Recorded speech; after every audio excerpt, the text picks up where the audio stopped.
Now, this is key to understand. People often get this right. They think that the commandments are sort of, a burden or something like that. But it's like, I think you have to flip the switch, because when you read it, you have to think that's not so.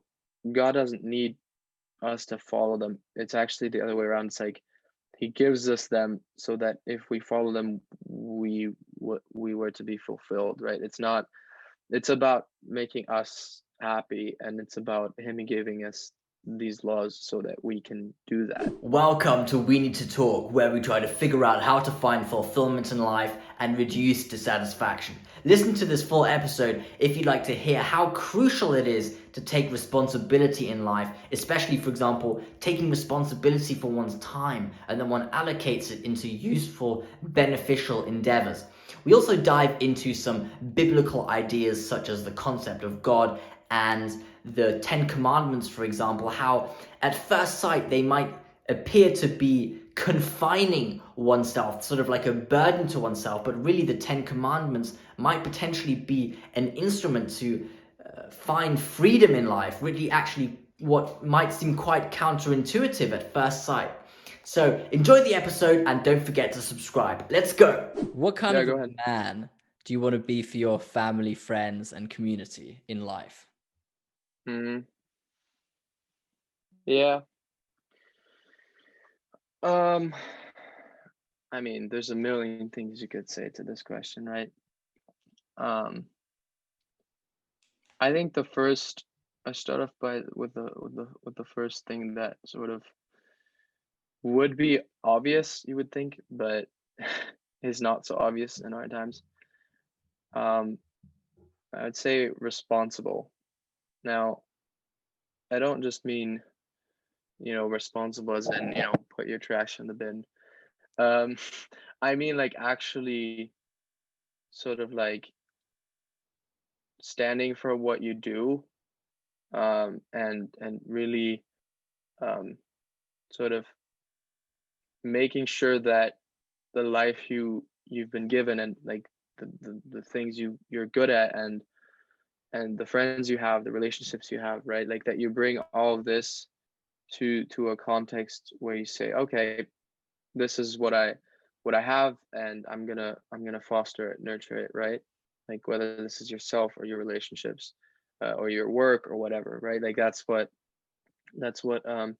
responsibility entails, right? Like if you say like you're responsible for putting the dishes into the dishwasher, then it's like, okay, there's many ways of doing that. You can not do it, and you were irresponsible. You could be responsible and do it, but you can also be responsible and do it, with zeal, with energy, right? Like with just like the drive to get it done and get it done well. So I think the first thing would be definitely responsible. Like I think we live in a world where people have lost sense of like responsibility, like not only what they should do, uh, but also the fact that they should do something, and they are responsible. Like they're responsible for themselves, for their actions, what they say, That's for what they do. that's super interesting. But can you? Because I kind of I can agree. However, can you give examples of how people are not being responsible nowadays? Hmm. Hmm. Yeah. Well, I think it sort of links links into the last question really well.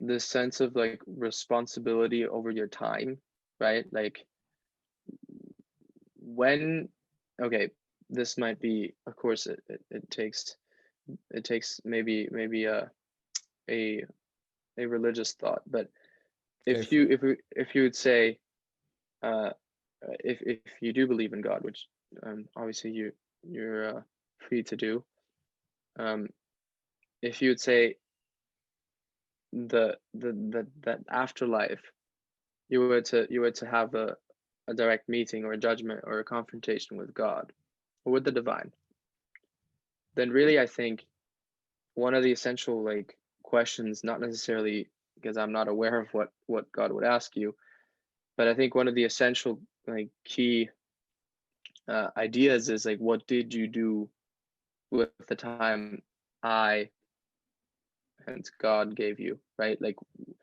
your time is limited.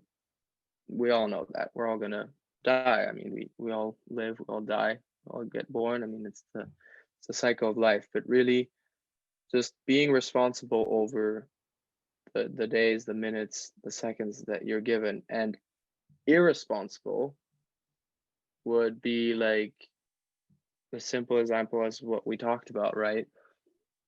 I have school tomorrow. I should get to bed. I should rest as long as I need to because that's in your own responsibility. Everything it can be different for different people, 5 to 10 hours. I don't know what the range is. But instead, I've chosen to look at Instagram. Oh, that's cool. This, that. Oh, they just brought out a new game. Let's go ahead and download that. Let's go on Xbox, play that new game, and then it's like 2:30. Then you just go to bed because you're exhausted from wasting time. And then you wake up and you already started the day off on the wrong foot. So that would be like a simple example of like being irresponsible towards yourself in regards to your time, right? Like, what are you doing with your time? What are you doing with your life? Like, right? Like, what is it? That's a really good point. Because I think when we use the word responsibility, or generally people tend to think responsibility towards others, but Mm-hmm. I think the most essential one is you really hit the head on the nail. It's just responsibility towards yourself. Yeah, yeah, yeah. And when you said that just now, I thought you're actually right. A lot of people are not responsible in specifically that way to themselves. Yeah, yeah, yeah, yeah, yeah. That happens a lot. Absolutely. Yeah, absolutely. And we get all caught up in the responsibility to others, to society, to all these things, which I mean, granted is important, like social responsibilities. But yeah, really just the personal responsibility. And then also, I mean, if you think about like the parts of the word, right? Like responsibility, response. So that would sort of be right, like just the highest objective truth you believe in, whether that's a personal God, whether that's a metaphysical concept, whatever you believe, like what you believe in, right? To be responsible towards that, right? Like towards God, essentially, if you were to phrase it that way. Because if you do believe in God, and if you do believe that your life is a gift and your time is a gift, then it's like, okay, what am I doing with that? And that's sort of like the response to what you've been given, like the time, the friends, the talents, everything. So that's like a new way of thinking about it, like response, right? Like, what's my response to life? What's my response to being alive and breathing and being able to do these things that I can do and being good at certain things and all that. So how do I respond to being gifted, right? Like that's a really interesting dynamic. Mm. I've never thought of it like that. That's really interesting. Yeah. But Yeah. when you said that, the case with a lot of people nowadays is that they don't see the response, or they don't recognize the response, Mm-hmm. or because they don't feel like they've been gifted something. Yeah, yeah, yeah, yeah. Is What that what you do think? Or do you mean do you mean they don't see the response? Okay, do you mean they don't see they have something or someone to respond to, or do you mean okay? Yeah, yeah. that for sure, for sure. I mean, that's also sort of the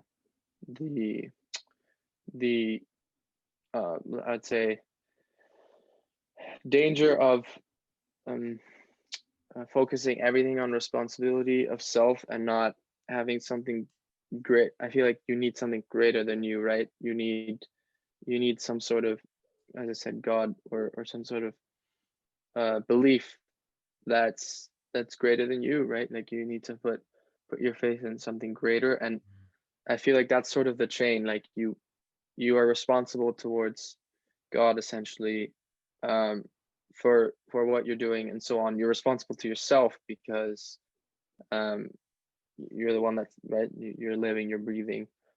You have these gifts, you have these talents that you can work on. you have these relationships and family that you need to take care of.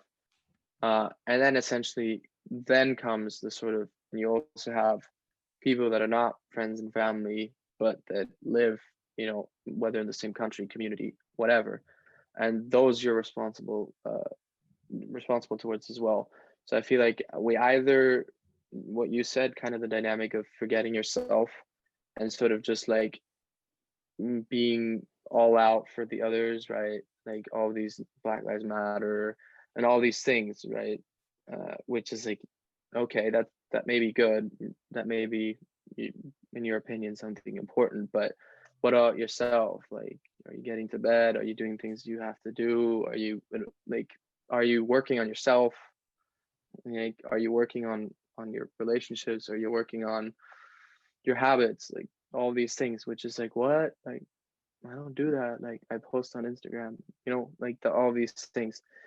So, and then on the other end, the dynamic towards the divine, or the objective truth that you believe in, or the highest sort of conceivable thing in your life, which can be different, right?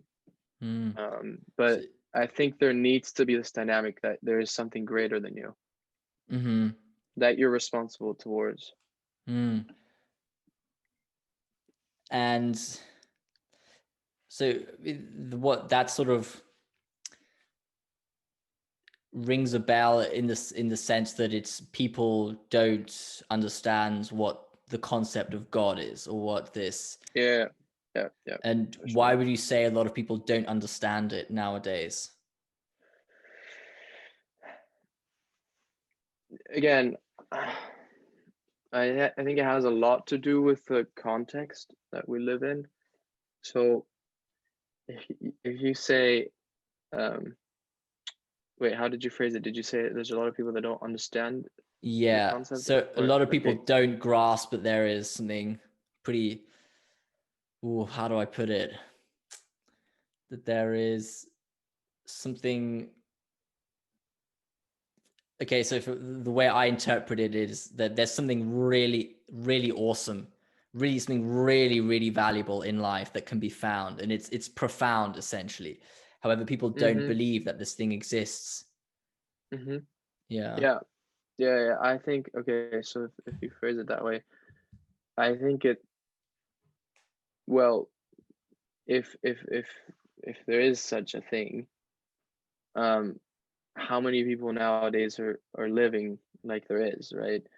How many people believe in this way? How many people believe that there's, a profound meaning to life? Not so many.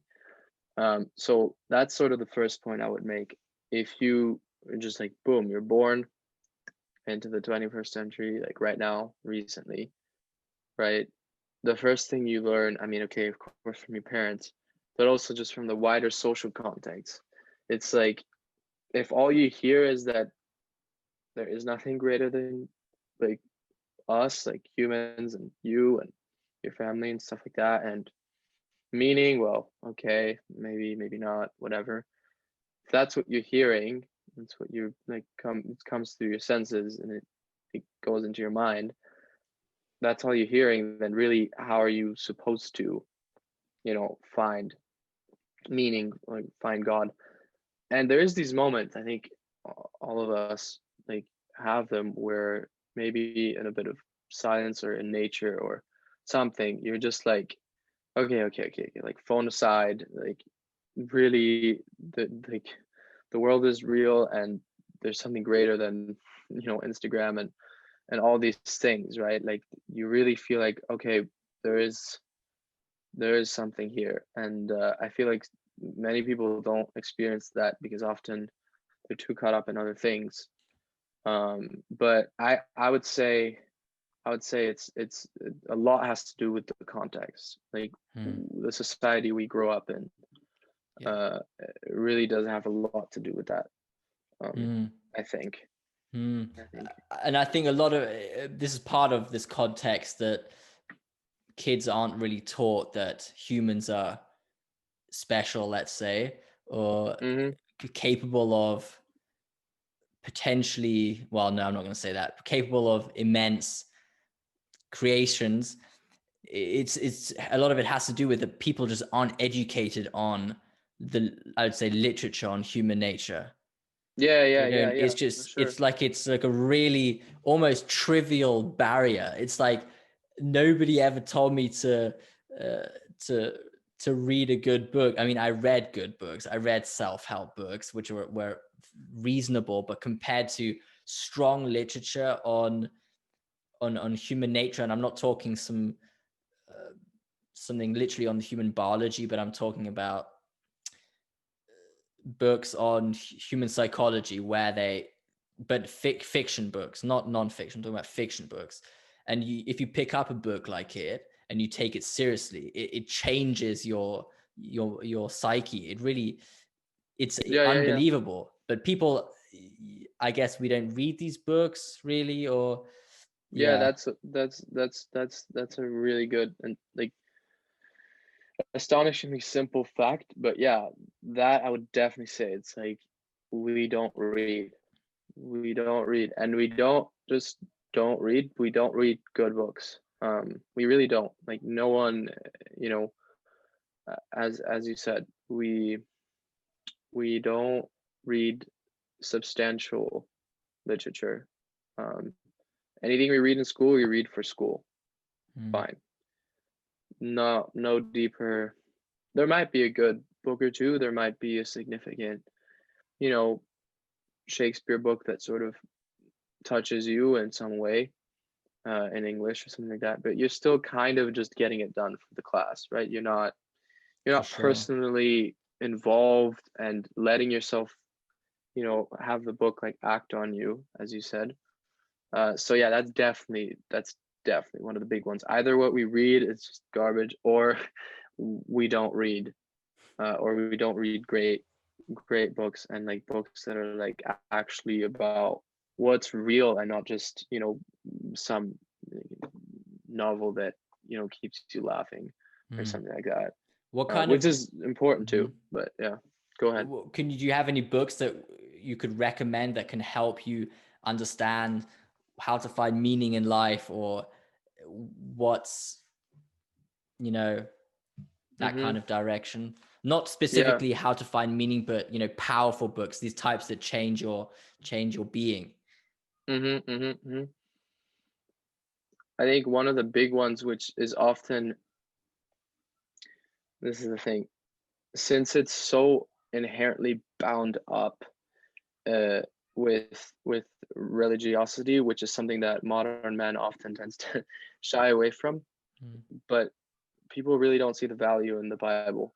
mm, This book is like, you know, on all levels, it's just a treasure. Like, on a historical level, moral level, psychological level, theological, philosophical, like it has everything, right? So something like that, it's like you would think, oh, reading the Bible, that's only religious people do that or something. It's like no, like everyone used to, right? mm. Like everyone used to. My dad gave this to me like Okay, cool. a few weeks ago, and I have to Very say, cool. it's the thing is, it's like by probability the fact that I didn't read it. I thought, the Bible, it's not even consciously think it, but I had it stored in my mind as an outdated, obsolete book written by some strange people. And unfortunately, that's actually what I thought. But Yeah, if you look at the phenomenon of the Bible, that it's outlived empires, that everything. Yeah. it's so complex and confusing, but also, I don't know, there's something about it which is I mean, unbelievable. How I have a question that just jumped to my mind because I was reading a part of the Bible like 1 or 2 weeks ago, the book on Ecclesiastes. I think that's the name. Mhm. Mhm. Do you know stuff about it? Yeah, I mean a little bit. I mean I've read it, but yeah. That it's What like what? everything's meaningless. Mhm. Mhm. What do you Yeah. understand? So, yeah, so in the book of Ecclesiastes, I don't know, I think I forgot who the person speaking is, but it's about how he says sort of wisdom is meaningless, materialism is meaningless, everything is meaningless. All that matters is your fear of God, and I think you're following the 10 commandments. That's it. Mm-hmm. What do you understand under that? Because that was a real shock to me, because I thought, the Bibles are full of inspiration and, well, to a degree, full of inspiration and this sort of more, I wouldn't have expected it to say, wisdom is meaningless. Yeah, well, wisdom obviously and of course I don't remember specific passages, but I guess it would definitely be pointing out to say wisdom in the sense that you generally understand it, right? Like some sort of knowledge and understanding of high things and principles and experiences and stuff like that in the human sense. But I wouldn't say, okay, so that sounds kind of harsh, as you said. But I think he's really like, it's really about the boiling down to what's really important. Like, as you said, you were like, whoa, how the fear of the Lord and the 10 Commandments. But that's really just like if you strip everything that is like worldly and, human away, which is like bringing back man to his essential nature as like a creature, right? Like created by God, and then God has this way of relating to him through commandments and stuff like that. And then important thing is fear of the Lord doesn't imply like the sort of human notion of fear. Like that's not what it's about. Mm-hmm. It's about sort of like, this awesomeness, right? And it's like it's such a big like God, like it's this awesome concept, person, thing, right? That in light of God, the response is fear, but not fear in the sense of afraidness, but fear in the sense of like just this huge disparity and littleness before this great God, right? Yeah, you're kind of it's you're sort of respecting the phenomenon and subordinating yourself to it. Exactly. Yeah. Exactly. Yeah. But it's not a fear as in you're afraid. Yeah. But it's a fear as in it's sort of a reverent fear, like an awareness of the greatness of the divine. That's really what it is. And then your response, as we talk about response, would be following sort of what he has said, especially in the commandments. Now, this is key to understand. People often get this right because they think that the commandments are sort of, a burden or something like that. But it's like, I think you have to flip the switch, because when you read it, you have to think that's not, so God doesn't need us to follow them. It's actually the other way around. It's like he gives us them so that if we follow them, we were to be fulfilled, right? It's about making us happy, and it's about him giving us these laws so that we can do that. It's not, right? Like there's an implication of love. It's not an implication of forceful law giving. It's an implication of, okay, you're my creature, I created you, now I want you to relate to me, and in this behavior you will be fulfilled, and you will be, so to say, in contact with me. And then also obviously regarding the afterlife, you would, if you do believe it, you would believe that you would be rejoined with God, essentially. So it's a powerful book. Yes. It's definitely, and I mean, it's hard to understand, of course. Yeah, but I think I like to think of the Bible as kind of it's a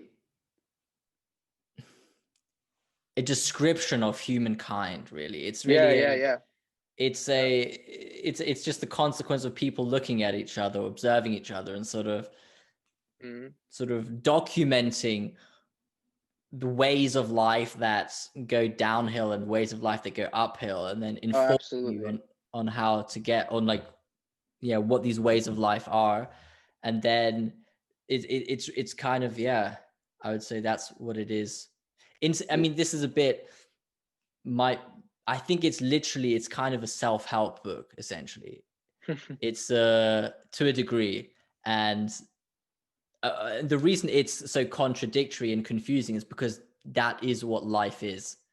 Life Yeah, is yeah, just yeah, so absolutely. contradictory, and Yeah, these yeah, self-help books that simplify things to sort of, you do this and you'll be successful, is just unsophisticated. It's yeah, just a yeah, bad yeah, yeah. analysis of life essentially. Yeah, yeah, no, that's the you hit the point. The realness of the complexity of life is really displayed quite, yeah, like brutally at times, Mm, and you know, very happily at times and very sadly at times. Like it's a very, yeah, um good times and bad times, but yeah, it really shines out. Like what stands out is really the, yeah, what who man is and who he's meant to be, sort of the whole idea of, if you do this then this happens, if you do that then this happens, mm-hmm, right? So yeah, I definitely see that it has a lot of moral value, and this is sort of like the reading that, Peterson and all these thinkers recently have given it a lot of, like, this power that it has to sort of uh, change and alter and make you reflect about your actions, mm, and what you do and what you think and all that. So it has a it has a definite power. And as you say, from what I've heard already, I mean, you started to read a bit, but you can already sense that it's not just like, dead paper, but it has life in it. It has potential to, yeah, potential to change yours, mm, in little ways at least, or in inspirations or things that you can do better, or warning you of things that if you don't do them so well, then has consequences and all that. So mm. yeah, all in all, a book that Good, it's a good really read. inspires responsibility, as we were talking about Mm, earlier. mm. So And do you yeah. know, because I just coming to my mind now, I was thinking, I know some parts of the Bible are considered to, I mean, they're written by humans, right? Yeah. And but are there some parts that are considered to be written by something else? Or mm, is it considered that it's Generally all not. written by humankind, by humans? Generally, um generally speaking, I mean, at least, okay, I'm a Catholic Hmm. Christian. Generally though, in Christianity and also Judaism, to some extent though, Judaism would get, I would just stick to Christianity. um it's generally regarded as a inspired book, in the sense that the uh, the the topics, the themes, the even certain specific things that are written about or written of are sort of directly coming from the divine, from Right. God. But in and of itself, as in like pen to paper, it was written by human authors. Mm. So you could say it's like both in a sense, because it takes God's inspiration, but it takes the human writing, and that's sort of what we would believe in. But then you have views like Islam, where you would, which they have parts of what we consider the Bible are in their holy sacred books as well, um, and they would consider it to be a pure, like the writer would just purely write down, right, for instance, like Muhammad, straight from what God is saying, right, like straight away. So it's not an inspiration, it's like almost a dictation, like Right. a dictation. So that's not what Christianity generally believes. Of course, it differs in many denominations and things, but generally we would say it's an inspired word, like, and that's really crucial, because that shows you how there's that, what you call, like, there is something, right? It has like those, that Mhm. wisdom it gives you, is like you can sense it's not necessarily all man authored, right? Like There's something yeah sort of like a meta truth, or there's something yeah like powerfully true, or a very accurate kind exactly of truth in it that you rarely yeah find. exactly Yeah, so it's kind of yeah. like That's what it is. the authors, I like to think of it, they were being just essentially being guided by some sort Yeah of yeah something yeah beyond them. And exactly. I try to think a lot myself and try to deduce, so what was inspiring these people, and is it always considered that it's the Holy Spirit? Is it always that? Generally yes. Mm-hmm. Generally yes. Of course that only comes in, I mean, the notion of the Holy Spirit as in and of itself only really comes through later, but the notion of the Spirit, the divine Spirit, is always present, right? Like in the Mm-hmm. Old Testament, everywhere. But yeah, generally that's what you would say. It would be a authorship inspired by the Holy Spirit, which Holy Spirit just, Spirit of God, you could say. Mm-hmm. Um, which is interesting, Mm-hmm. because it brings in this dimension of sort of their mind spirit being sort of like in contact with the divine spirit. So that's what it really has to do with. That's I find that so fascinating, because there's a book, no, a poem, Paradise Lost. I think probably maybe you've heard of it. Mm-hmm. And in the first stanza, like the first verse, the guy John Milton, he summons the Holy Spirit to help him write the book, the poem, and people think Mm-hmm. the poem kind of, to a degree, replaced part of the Bible because it's so good. It's like about the section in Genesis on Adam and Eve and the fall of Satan, something like that. Wow. And Okay. but it's considered like the greatest poem in English literature. So it's clearly this dude like was able to like kind of succeeded in summoning the Holy Spirit. So I thought, well, if this dude can do it, maybe we can also do it. Like what psychological process were these authors undertaking in order to write this, civilization changing piece of art? Mm-hmm. That's I'm trying to figure that out, because I think there's Yeah, yeah, something yeah. in there. Yeah, absolutely, absolutely, absolutely.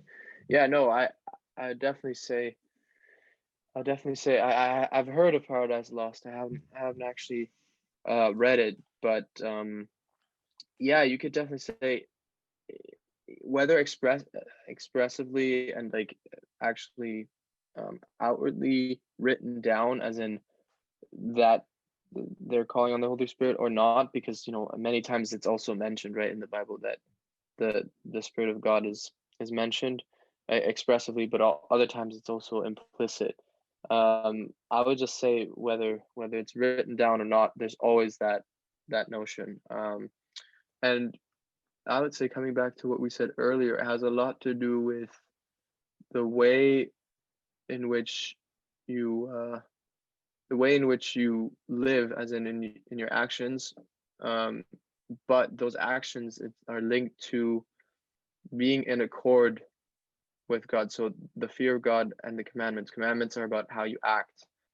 Fear of God is your attitude and um, response, or sort of how you stand in relation to God. So sort of the fear of God is a more intellectual notion that has to do with the mind. Mm-hmm. Um, so if you fear God, then you acknowledge your littleness before His greatness. So you acknowledge there's something greater than you, and that links back to, like, let's take easy example of the fall. It would be trying to be God, right? Trying to put yourself at the same level. That's already like first mistake, pride. And then so I guess the authorship of the stories in the Bible also has a lot to do with how those people right? Like for instance, the people of Israel, the chosen people by God, how they lived, and also tells you, as you said, the stories of what happens when they go away from God and what they've learned, and then they're like, oh, okay, that goes really bad, right? Like that has a bad ending. So the morale is sort of like, don't do that, do this instead, or don't do evil, do good. All these things all have a lot to do with, yeah, just the how the people lived and thought, Hmm. like whether they lived in the spirit of God or not. So um I don't think it's only some sort of specific like calling the Holy Spirit. I think it's also like living Hmm. in the spirit of God, like Mm. in all your life, not only like I'm sitting down to write now, I need the spirit of God. No, it's like a permeating reality throughout your life. Mm. Yeah, I think, yeah, you're right. I mean, you can't just call upon the spirit and it'll appear before you. It's sort of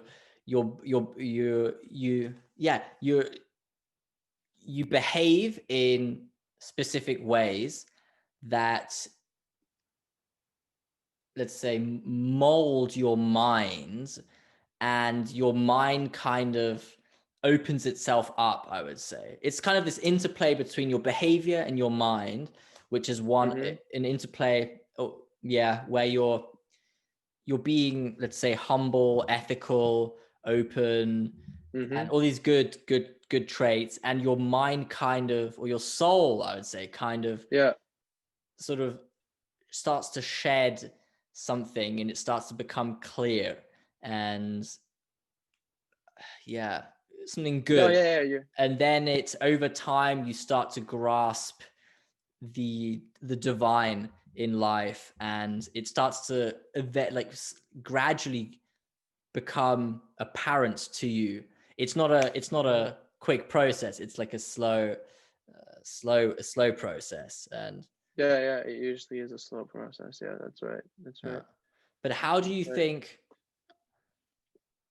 I honestly think our society depends on the ability to reintegrate, I would say, stories or mindsets rooted in Christianity.